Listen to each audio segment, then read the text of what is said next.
Hello everyone, how are you doing? This is MD Tech here with another quick tutorial.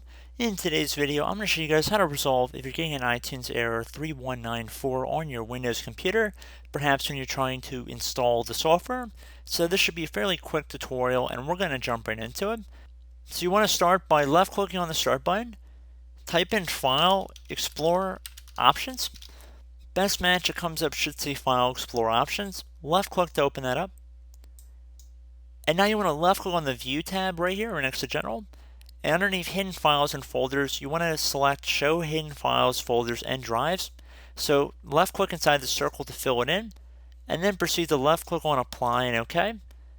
And once you've done that, you want to open up the Start menu. Again, type in this PC. Best match this time should say this PC right above Desktop App. Left click on that. And now you want to go underneath your local disk where Windows is installed on.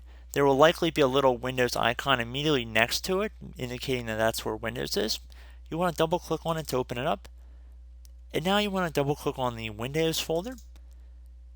And now scroll down until you get to System 32. Right here. So again, double click on that. And now you want to go down to get to Drive or Drivers. As you can see, I went a little bit too far, but we have drivers, should be lowercase. Double click on that. And now near the top, there should be a few folders listed here. You want to double click on the ETC folder, and you can also search drivers up here if you can't find it. So again, ETC. And there should be something that says host in here. You want to right click on it, left click on copy from the context menu, and then on a blank space on your desktop, you want to right click, left click on paste.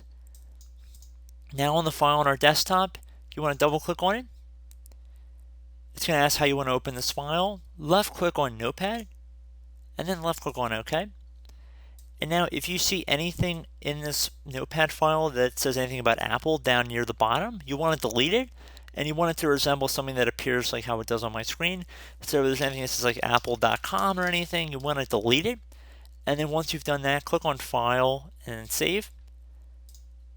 And then once you've done that, the file on our desktop, you want to drag it by left clicking and holding it down. You want to drag it back into our drivers folder in here, right where our host is. You want to drag it back in. Left click on replace the file in the destination, and it will say you'll need administrator permissions to move this folder. Select continue, and this will take a moment, so just be patient. And then once you're done, I'd recommend restarting your computer and then try and restart the application, and hopefully your problem has been resolved. So as always, thank you guys for watching. I hope it helped you out. And as always, thanks. And I look forward to catching you in the next tutorial. Goodbye.